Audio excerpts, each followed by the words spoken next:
Assalamualaikum warahmatullahi wabarakatuh. Halo semuanya, perkenalkan nama saya Meliza Dwiandini dari kelas 12 IPS 1 SMA Negeri 3 Tambun Selatan.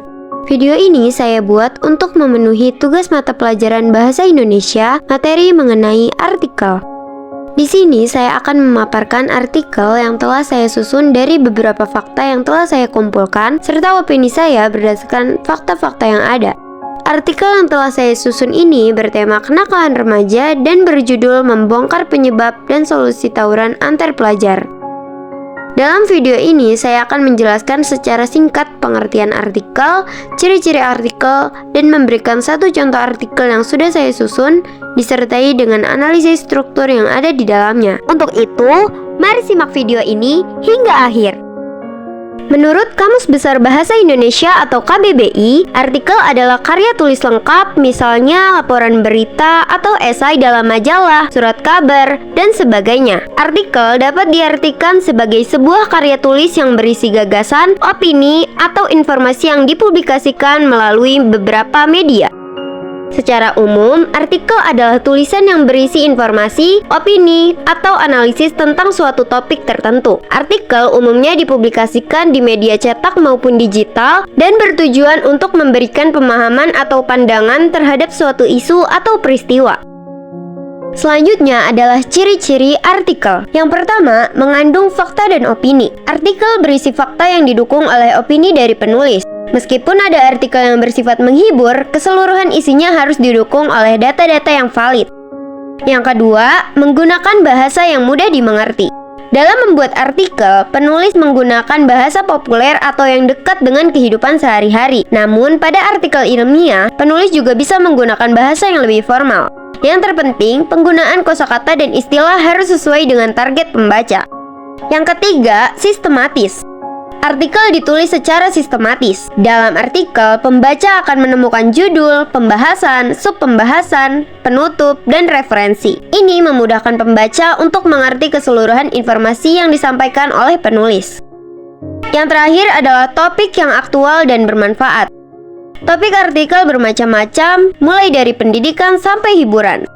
Sebelum menulis artikel, penulis harus memastikan bahwa topik yang diambil sedang hangat di kalangan pembaca. Nah, untuk pembahasan selanjutnya adalah struktur artikel. Judul adalah kalimat yang mewakilkan isi artikel. Judul bisa berbentuk pernyataan maupun pertanyaan. Semakin menarik judul, semakin tinggi minat seseorang untuk membaca keseluruhan artikel. Adapun struktur dalam artikel. Yang pertama, pendahuluan atau tesis. Sebelum masuk ke pembahasan, artikel diawali oleh fakta serta opini yang menjadi landasan mengapa artikel tersebut ditulis. Yang kedua, argumentasi. Bagian ini adalah pembahasan topik atau masalah yang ditulis secara informatif yang didukung oleh fakta-fakta maupun opini penulis. Struktur terakhir pada sebuah artikel adalah penegasan ulang. Bagian ini berfungsi sebagai kesimpulan dari topik yang dibahas. Di bagian ini, penulis juga bisa mencantumkan saran pada pembaca. Nah, selanjutnya saya akan memberikan satu contoh artikel yang telah saya susun, disertai dengan analisis struktur yang ada di dalamnya. Kenakalan remaja merupakan perilaku negatif yang sering ditunjukkan oleh para remaja, seperti penyalahgunaan narkoba, pergaulan bebas, atau tindakan kriminal. Faktor seperti kurangnya pengawasan orang tua dan tekanan sosial dapat mempengaruhi munculnya kenakalan remaja. Salah satu dari bentuk kenakalan remaja yang tergolong tindakan kriminal adalah tawuran. Tawuran bukanlah hal yang asing di kalangan remaja. Tak sedikit yang menjadi korban atas perseteruan dua kubu atau lebih ini. Namun tak sedikit pula yang masih terjerat dalam hal ini. Sebagai pelajar Indonesia yang masih berakal, sudah sepantasnya kita menghindari hal-hal yang tidak bermanfaat seperti tawuran. Inilah salah satunya. Di zaman modern seperti saat ini, sudah banyak remaja yang terpengaruh oleh media. Bahkan pelajar yang belum cukup umur pun sudah terjun ke dalam kasus ini. Hal ini dipicu oleh beberapa faktor yang cukup mengubah pola pikir mereka. Bahkan diantaranya terkadang juga ada yang didasari oleh masalah dari keluarganya. Kenakalan remaja dapat mempengaruhi berbagai aspek kehidupan, termasuk kesehatan mental dan fisik mereka, hubungan sosial, serta prestasi akademis. Perilaku negatif seperti penggunaan narkoba, kekerasan, atau tindakan kriminal dapat merugikan masa depan remaja tersebut. Selain itu, kenakalan remaja juga dapat menciptakan lingkungan yang tidak sehat dalam masyarakat dan mempengaruhi citra generasi muda secara keseluruhan. Beberapa faktor dapat mempengaruhi adanya perseteruan antara dua kubu pelajar ini, seperti perbedaan kelompok, ego, atau konflik pribadi. Ini dapat merugikan baik fisik maupun mental para pelajar yang terlibat.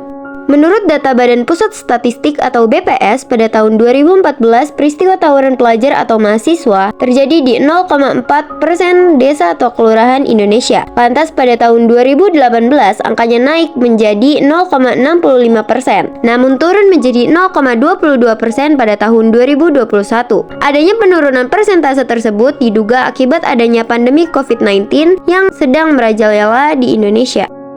Saat ini, sepertinya pendidikan di Indonesia sedang mengalami darurat kekerasan yang kerap melibatkan anak. Hal itu dibuktikan dengan maraknya kasus perundungan ataupun bentuk kekerasan lain seperti tawuran antar pelajar. Hingga Agustus tahun 2023, KPAI mencatat setidaknya ada 2.355 kasus pelanggaran terhadap perlindungan anak, dengan 236 kasus diantaranya adalah kasus kekerasan fisik dan psikis. Tindakan tawuran antar pelajar ini tak sedikit menelan nyawa seseorang, karena remaja cenderung memiliki dendam yang sangat tinggi. Oleh sebab itu, jika salah satu temannya terbunuh atau tewas akibat perseteruan yang telah mereka lakukan, pasti akan merasa dendam terhadap musuh sehingga akan timbul rasa ingin balas dendam. Dan itu berlaku secara terus-menerus sehingga tawuran ini cukup memakan banyak korban jiwa. Bahkan tak sedikit pelajar yang menjadi korban salah sasaran dari kedua kubu yang sedang berseteru. Jawa Barat menjadi provinsi dengan lokasi kasus tawuran pelajar terbanyak, yakni terjadi di 37 desa atau kelurahan. Diikuti Sumatera Utara dan Maluku dengan masing-masing 15 desa atau kelurahan yang mengalami kasus serupa. Sekitar 90% pelaku tawuran masih remaja, baik itu pelajar ataupun yang putus sekolah. Di mana seorang pelajar yang seharusnya bertarung dengan petugas, tetapi sebagian dari mereka justru memilih untuk bertarung di jalan melawan kubu lain yang menjadi lawannya. Salah satu cara untuk mengatasi tawuran antar pelajar adalah dengan meningkatkan pendidikan tentang toleransi, empati, dan penyelesaian konflik secara damai di sekolah. Sekolah dapat menyelenggarakan program-program yang mempromosikan kerjasama antar pelajar dari latar belakang yang berbeda, serta menyediakan ruang untuk diskusi terbuka tentang masalah-masalah yang mungkin menyebabkan konflik. Selain itu, peran guru dan staf sekolah sangat penting dalam mendeteksi dan menangani potensi konflik sebelum konflik tersebut lebih serius, dengan memberikan perhatian khusus pada penyuluhan dan bimbingan kepada pelajar yang rentan terlibat dalam perilaku agresif. Dengan pendekatan ini, sekolah dapat menjadi lingkungan yang aman dan mendukung bagi semua pelajar dan mengurangi kemungkinan terjadinya tawuran.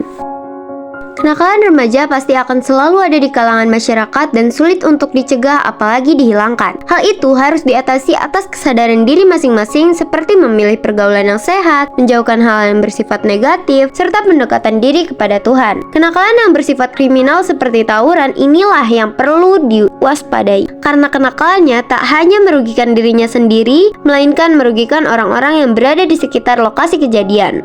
Tak sedikit juga yang melakukannya atas beberapa faktor pendorong. Faktor-faktor inilah yang perlu kita cegah dalam kehidupan agar mencegah kasus ini pula. Sebagian besar masyarakat menantang keras perilaku tawuran dan menganggapnya sebagai tindakan kekerasan yang tidak bertanggung jawab serta merugikan banyak pihak, termasuk korban yang terlibat langsung maupun lingkungan sekitarnya. Masyarakat umumnya mendukung upaya pencegahan dan penegakan hukum terhadap pelaku tawuran untuk menciptakan lingkungan belajar yang aman dan kondusif bagi semua pelajar.